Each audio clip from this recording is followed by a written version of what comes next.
listening to Give God 90, where we're not afraid of the tough biblical questions, because we will dig through the language, the culture, and the history to find the truth revealed in the words of our Creator. I wanna see the light.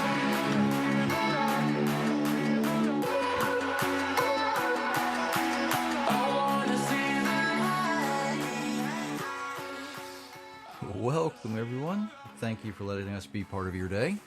My name is Jerry Mitchell. Sitting beside me is the recently repaired Myra. Hi, everyone. 4 weeks today, right, from your shoulder surgery? Yes. You could actually, with your little pulley thing, get it up over your head now, right? Yes. So when we go to take you back to the doctor this week, he'll be proud of you. Yes. Okay. I hope. I hope so, too.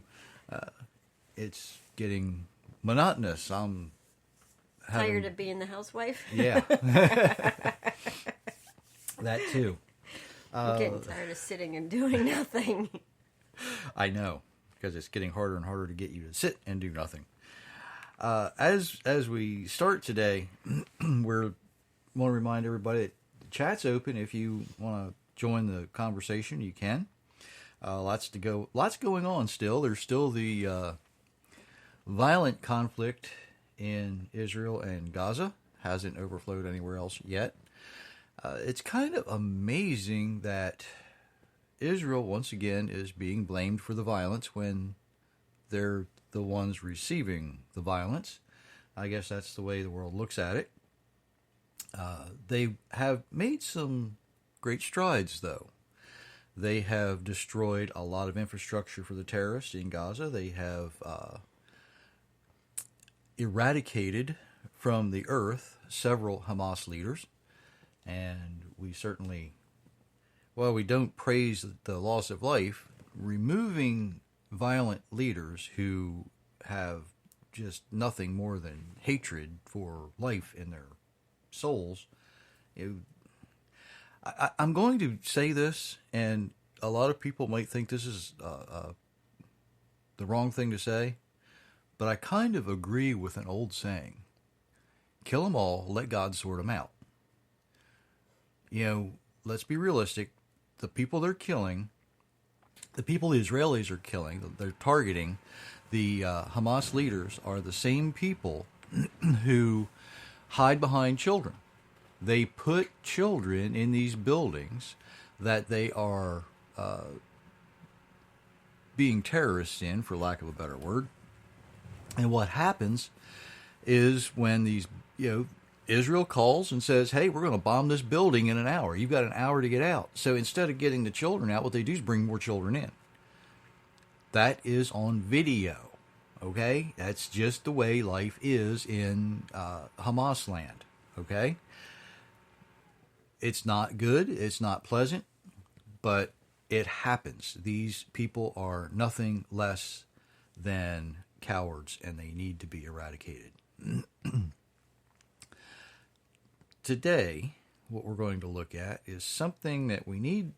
How many times have we heard the expression, when we think about all of the agriculture, farm-related things that are in the Bible, and the excuse has always been, well, Israel was an agrarian society.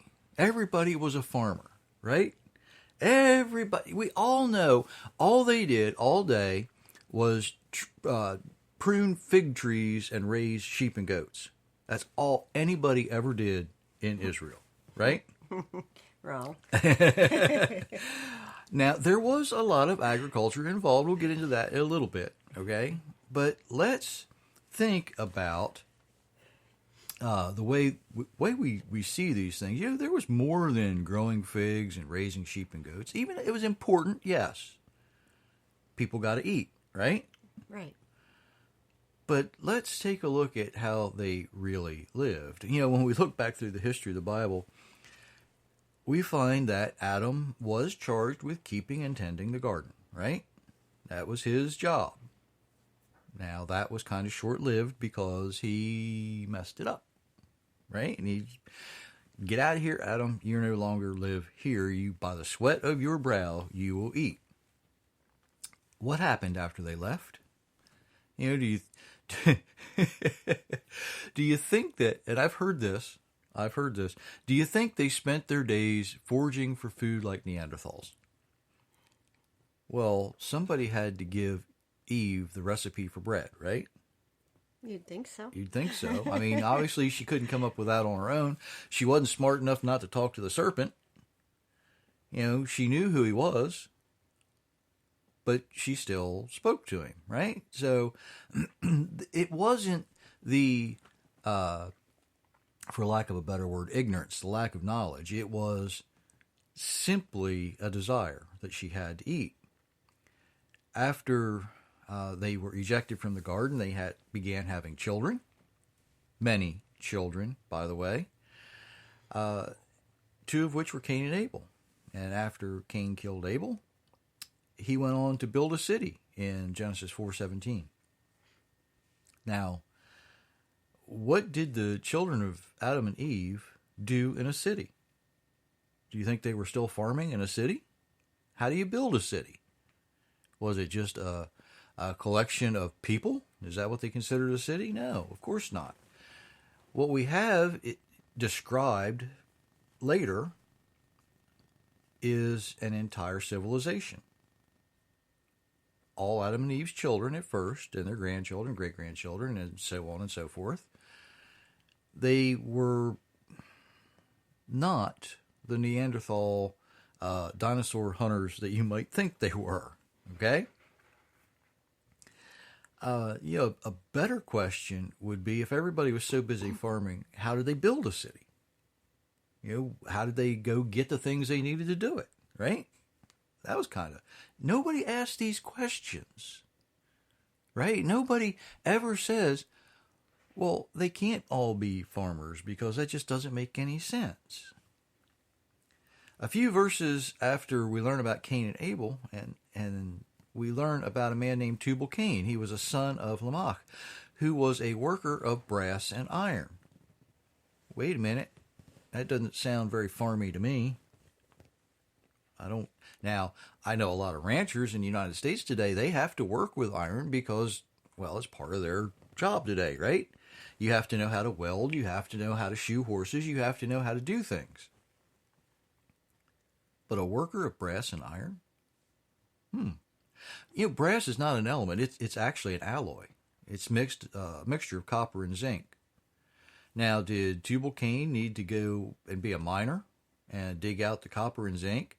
And then he had to figure out just the right amount, melt all this stuff down, and get it in just the exact proportions that he needed to get brass? That sounds a little complicated to me for a farmer. Just a dumb farmer, right? That's how people see him. Now, I worked in production agriculture most of my life. I can tell you that being a dumb farmer, you don't stay in the farming business very long. I've seen that happen. I've seen very educated, college-educated people come out, go to work on their family farm, and lose the thing in about 5 years because they couldn't pay the bills from all of the new equipment they bought. They didn't like the way mom and dad ran things, and they bought a bunch of new equipment, say, this will make my life easier. Well, it might make your life easier until you have to pay the payments on that stuff. Getting back to Tubal-Cain, he worked in brass and iron. Brass, of course, an alloy. Iron is a little different. It needs to be melted down, purified. Once you get it, it has to be, you make whatever you're going to make out of it, then it has to be tempered. You heat it up and cool it down in various ways.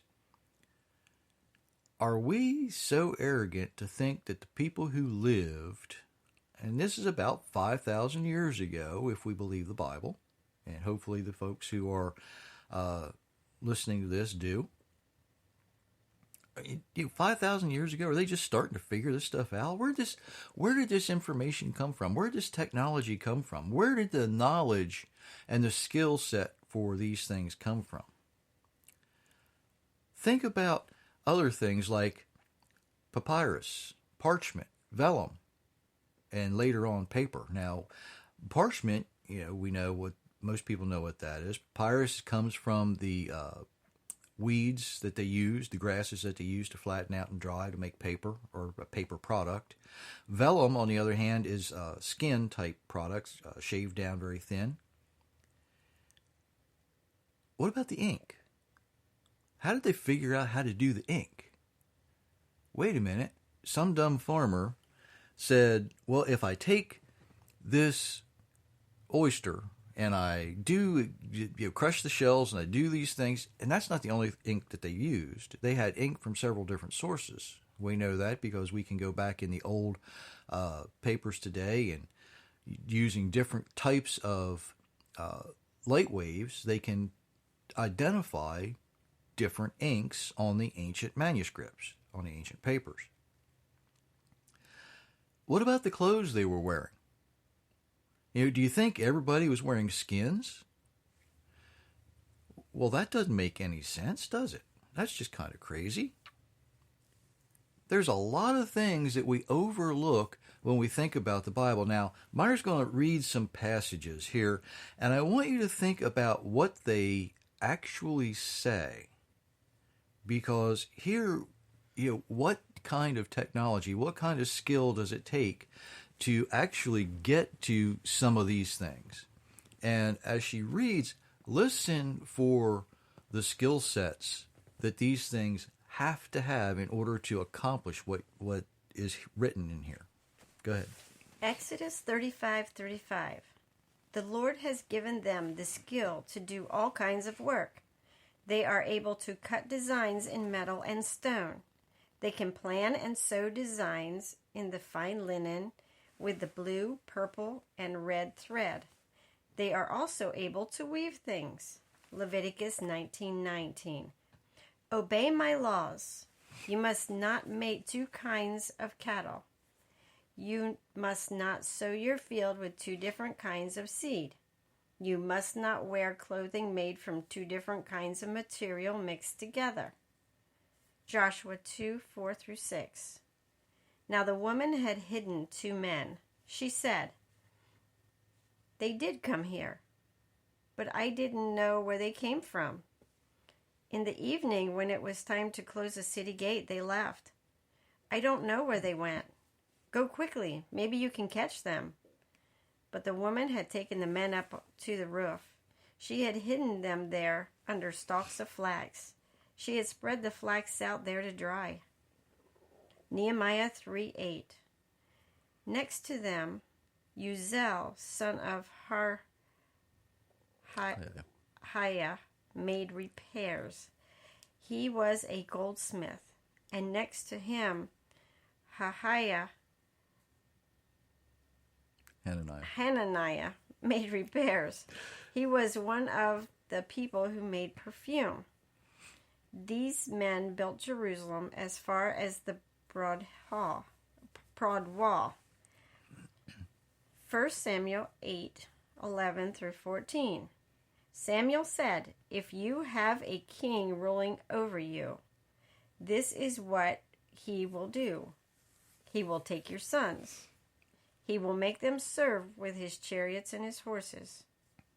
They will run in front of the king's chariot. The king will make some of your sons commanders over thousands of men or over 50 men. He will make some of your other sons plow his ground and reap his harvest. He will take others to make weapons of war and equipment for his chariots. The king will take your daughters. Some of your daughters will make perfume. Others will cook and bake for him. He will take your best fields, vineyards, and olive groves. He will give them to his servants. Okay. Now, just because we can't always pronounce the names of the people doesn't mean that their jobs weren't important, okay? Uziel, the son of Harhaiah, made repairs. He was a goldsmith. Kind of like Tubal-Cain, worked in brass and iron. Here's a guy who worked with gold. Next to him, Hananiah made repairs. He made, it says perfume. Don't always think sweet-smelling perfume. Okay, when you hear the word perfume, a lot of times what it's referring back to are the tinctures and mixtures that they used today. People call them essential oils. right? Right. They were the ones who were making certain types of medicine. Later on down in Samuel, here's what the king is going to do. He's going to take some of your men. He's going to make some of them soldiers, some of them generals, some of them captains. He's going to make some of them farmers. Yeah. Why? Because an army travels on its stomach. Trust me. If you don't eat, you can't fight. People who lived many years ago live much like we do today. They were building things. They were making material to weave cloth. How did Rahab know that she had to lay this flax out to dry so that they could peel it down and make linen? Linen comes from flax. Cotton comes, of course, from the cotton plant. You have it. It's a different way to source that. And then, of course, the famous Leviticus 19:19. Don't wear linen and wool together. No polycotton blends, right? That's what they say today. No. You don't put linen and wool together because wool, believe it or not, it carries a different electrical charge than linen. Linen is anti-static. You mix the two together, guess what you get? Static. You get, basically you wear a garment that's fighting with your body as to how your body should react to certain things. Because your body also reacts to electrical stimuli, right? Right. The ancients a lot of times were much smarter than we are. The ancients were much smarter than we currently are. Let's say it that way. The reason is they had sense enough to listen to the Almighty most of the time. They messed up quite a bit, but most of the time they had sense enough. Okay? Were many of them farmers? Yeah, absolutely. And yes, the farming practices then were not like today. Back then, one farmer was able to feed or clothe about 10 families. According to the USDA today, a farmer in the United States feeds or clothes about 155 people per day. Isn't that amazing? Now think about Egypt. Ancient Egypt. Joseph goes in, Pharaoh makes him second in charge. They grew so much grain, they were able to save themselves. They were able to sell grain to other nations. And they have found grain still today left over in those storage silos. Yeshua, Jesus, is described as being a carpenter, but the reality is he was actually what we would describe more of as a smith. Somebody who knew how to do a little bit of everything. When I was a young man, there was an old gentleman who had retired who had been a millwright, tried to talk me into being a millwright. The millwrights are the people who keep things running. They sharpen the saw blades. They do the things so that the other craftsmen can ply their crafts. Okay? They're like the support group in a workshop type thing. And in their own right, they're their own craftsmen. But that's the kind of a person that Yeshua would have been. He wasn't a shepherd by trade. He hadn't been taught to shepherd. He hadn't been taught to raise figs or prune fig trees. He hadn't been taught how to be a beekeeper and eat wild honey. Right? That was John the Baptist kind of a deal, right? He wasn't wearing skins. He wore robes of cloth, probably linen, could be cotton, could have been some wool mixed in, well, not mixed with the fabric, but you know what I mean. I don't know if he wore wool socks in the wintertime to keep his feet warm, but it's a possibility. Not everybody wore sandals year-round. They actually had the capability of wearing and making shoes. Not like we think of today. Most of them would have reminded us of moccasins, because our shoes that we wear today are reasonably a modern, not invention, but the way they look. the heels on shoes today comes from something very important. When Napoleon was invading parts of Europe, sometimes soldiers fell off their horses. When their foot twisted in the stirrup because they got caught, because their foot slipped into the stirrup, they didn't get to pull it out in time, the injury is called a Lisfranc fracture after the surgeon in Napoleon's army, who basically figured out they couldn't fix it. Up until the 1960s, if that happened to somebody, a lot of times they just cut their foot off. They amputated their foot. Thankfully, when that happened to me, it was recent enough, the doctor said, well, we can screw you back together. I was kind of happy about that, too. Trust me. That's how I know so much about a Lisfranc fracture, if you're wondering. Okay, I had one. I know what it's all about.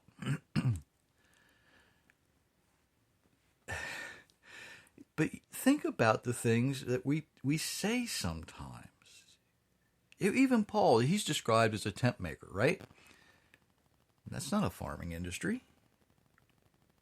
Making tents? No. And actually, he was more than likely, he made prayer shawls. He's the one that made the talit, okay? They say tent, but that's not a good description of what he did. Look at the disciples. Some were fishermen. Matthew was a tax collector. And then we get to Judas. He was probably a thief or a thug type person.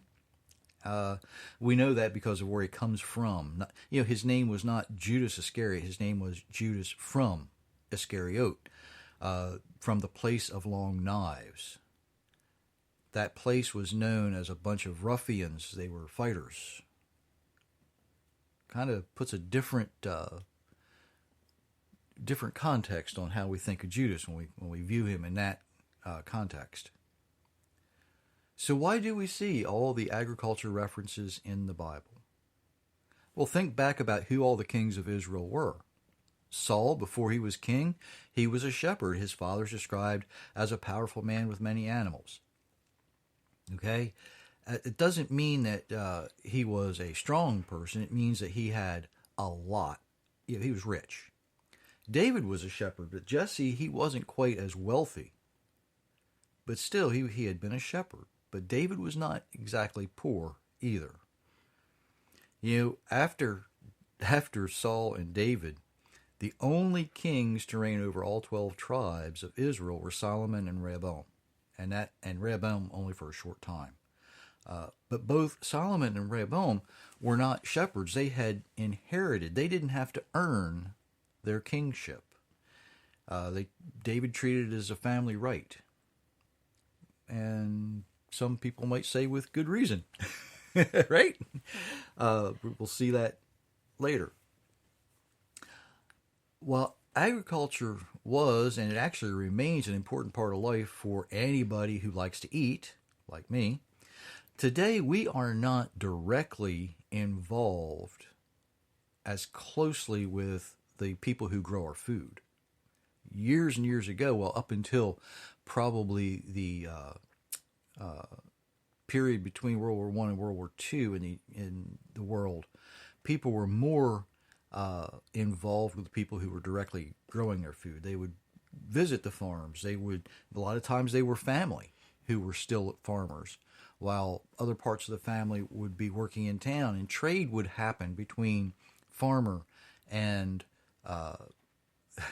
and customer, I guess is a good way to say it. Now, in the United States, just after the Civil War in the 1870s, a lot of times the farmers would have to band together because there were people who were trying to take advantage of them, like the railroads. They wanted to charge them immense prices for shipping their goods. And that was at a time period when farmers actually had to pay the railroad to take product from point A to point B, instead of letting the purchasers pay the shipping cost, which would have made a lot more sense and probably put the railroad out of business at a very early time. But today, we just aren't as close to that farmer and rancher because we have the grocery store in between the farmer and rancher, right?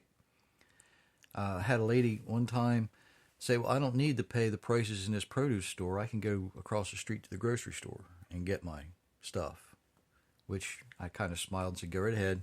We sell to them too. You know, people just don't understand where their food comes from. They don't know. We're many, many generations removed from agriculture in our many societies today. Back then, they were not. They understood. They saw it. They watched. They knew what happened when animals were breeding at certain times of the year. They knew what was going on when animals were having babies at certain time of the year, whether it was a lamb or a kid or a colt, whatever it happened to be. They understood these things. They knew that if you planted a particular crop at the wrong time of the year, it was going to fail, right? They understood these things. And they used a lot of these analogies and metaphors in the parables and in the scriptures, throughout the Bible, I should say, because people understood it. The people that were being written to would understand what the writer was trying to say. To think that the people we read about in the Bible were just a bunch of dumb farmers, it was an agrarian society, is just wrong. It's absolutely wrong. There's much more to it than that. The Hebrew people gave us what became our modern alphabet. Around the world we have all these civil laws that can be traced back to Mount Sinai. It's not just in the United States. All around the world, most of your civil laws that try to have people get along, right? Where you can't force someone to do your bidding, that can all be traced back to Mount Sinai.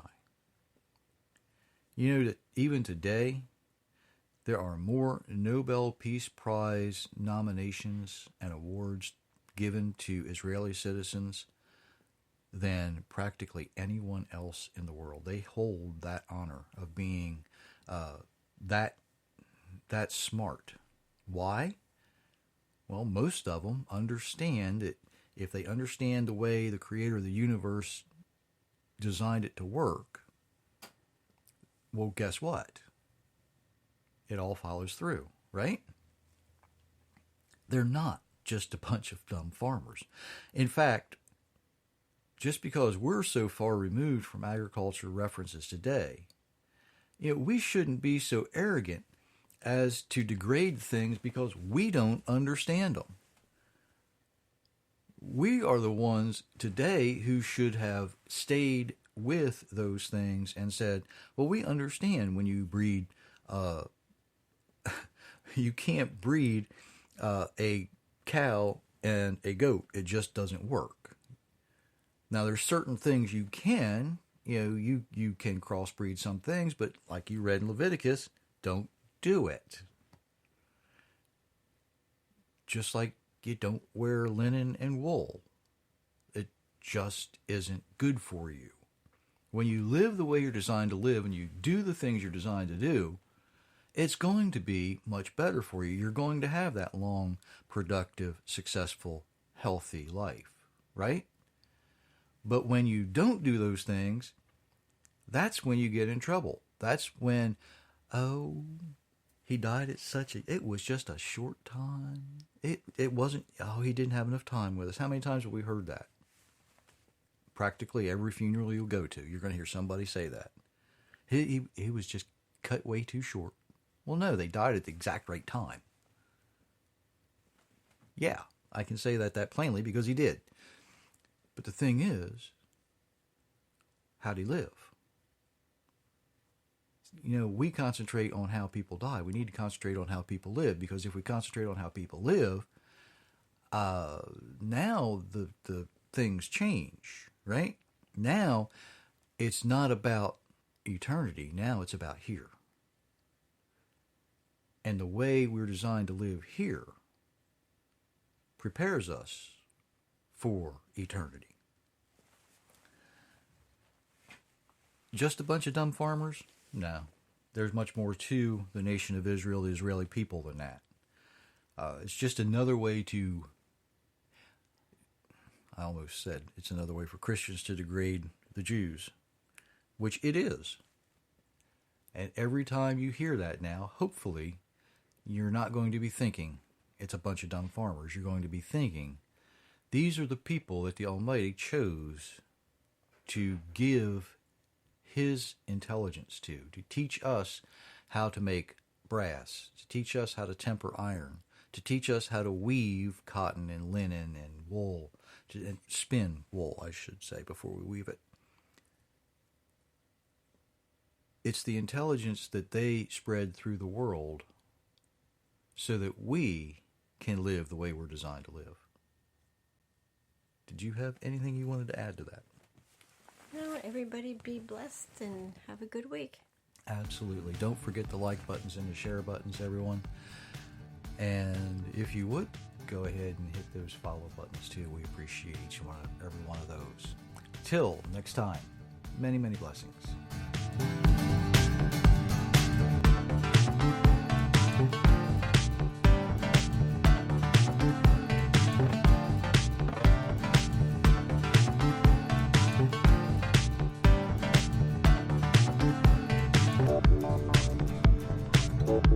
Thank you.